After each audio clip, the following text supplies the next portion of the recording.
साथियों, अयोध्या वह भूमि है जहां आदर्श आचरण में बदलते हैं। यही वह नगरी है जहां श्री श्री राम ने अपना जीवन पथ शुरू किया था। इसी अयोध्या ने संसार को बताया कि एक व्यक्ति कैसे समाज की शक्ति से, उसके संस्कारों से पुरुषोत्तम बनता है।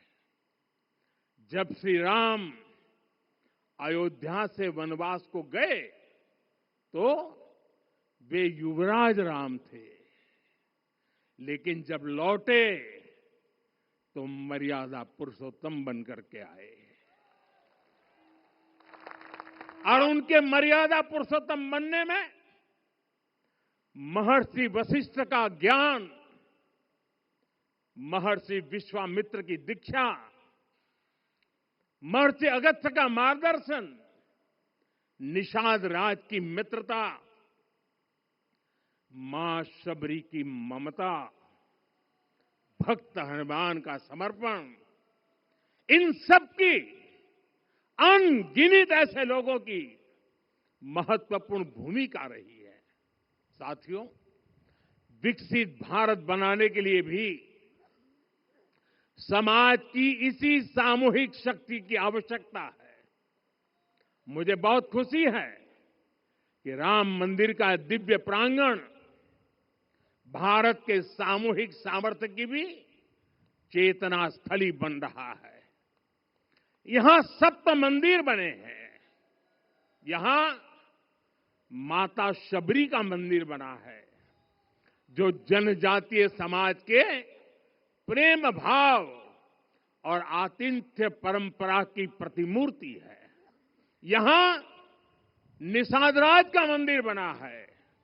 ये उस मित्रता का साक्षी है जो साधन नहीं, साध्य को, उसकी भावना को पूजती है।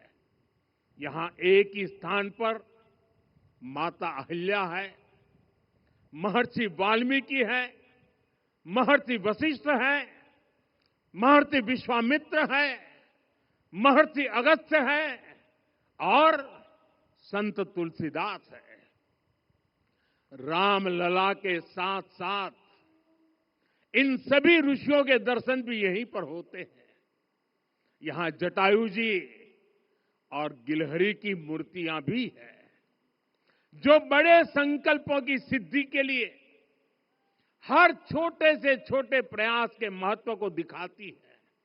मैं आज हर देशवासी से कहूंगा कि वो जब भी राम मंदिर आए तो सप्त मंदिर के दर्शन भी अवश्य करें। ये मंदिर हमारी आस्था के साथ साथ मित्रता, कर्तव्य और सामाजिक सद्भाव के मूल्यों को भी शक्ति देते हैं। साथियों, हम सब जानते हैं हमारे राम भेद से नहीं, भाव से जुड़ते हैं। उनके लिए व्यक्ति का कुल नहीं, उसकी भक्ति महत्वपूर्ण है। उन्हें वंश नहीं, मूल्य प्रिय है। उन्हें शक्ति नहीं, सहयोग महान लगता है। आज हम भी उसी भावना से आगे बढ़ रहे हैं। पिछले 11 वर्षों में महिला, दलित, पिछड़े, अति पिछड़े, आदिवासी, वंचित, किसान, श्रमिक, युवा, हर वर्ग को विकास के केंद्र में रखा गया है। जब देश का हर व्यक्ति, हर वर्ग, हर क्षेत्र सशक्त होगा, तब संकल्प की सिद्धि में सबका प्रयास लगेगा। और सबके प्रयास से ही 2047 जब देश आजादी के 100 साल मनाएगा, हमें 2047 तक विकसित भारत का निर्माण करना ही होगा। साथियों, रामलला की प्राण प्रतिष्ठा के ऐतिहासिक अवसर पर मैंने राम से राष्ट्र के संकल्प की चर्चा की थी। मैंने कहा था कि हमें आने वाले 1000 वर्षों के लिए भारत की नींव मजबूत करनी है। हमें याद रखना है, जो सिर्फ वर्तमान का सोचते हैं वो आने वाली पीढ़ियों के साथ अन्याय करते हैं।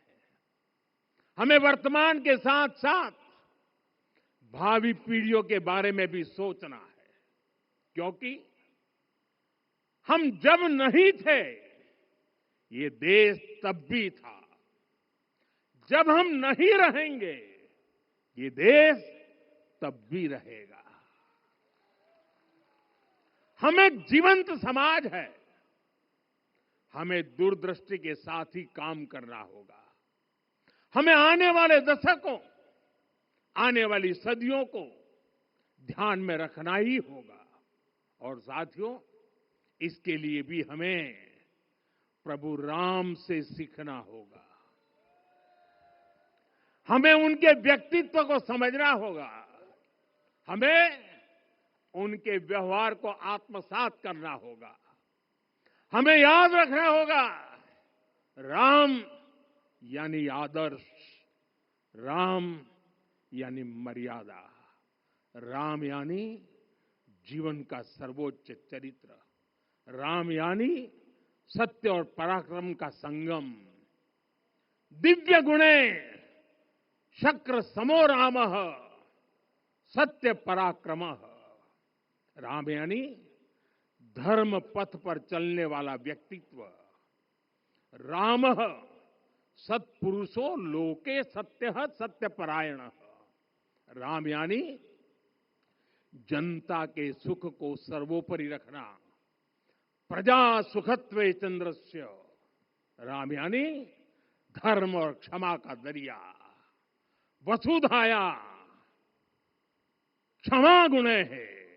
राम यानी ज्ञान और विवेक की पराकाष्ठा। बुद्ध या बृहस्पति तुल्य। राम यानी कोमलता में दृढ़ता। मृदु पूर्वज भाषते। राम यानी कृतज्ञता का सर्वोच्च उदाहरण। कदाचन नोपकारेण कृति नैकेन तुष्यति। राम यानी श्रेष्ठ संगति का चयन। शीला वृद्धे ज्ञान वृद्धे वयोवृद्धे च सज्जनई। राम यानी विनम्रता में महाबल। वीर्यवान च वीर्येण महता स्वेन विस्मितः। राम यानी सत्य का अडिग संकल्प। न च अनुत्र कथो विद्वान।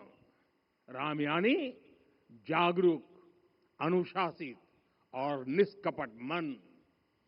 निस्तिंद्र अपम्रत च स्वदोष परदोषवित। साथियों, राम सिर्फ एक व्यक्ति नहीं, राम एक मूल्य है, एक मर्यादा है, एक दिशा है। अगर भारत को साल 2047 तक विकसित बनाना है, अगर समाज को सामर्थ्यवान बनाना है, तो हमें अपने भीतर राम को जगाना होगा। हमें अपने भीतर के राम की प्राण प्रतिष्ठा करनी होगी। और इस संकल्प के लिए आज से बेहतर दिन और क्या हो सकता है।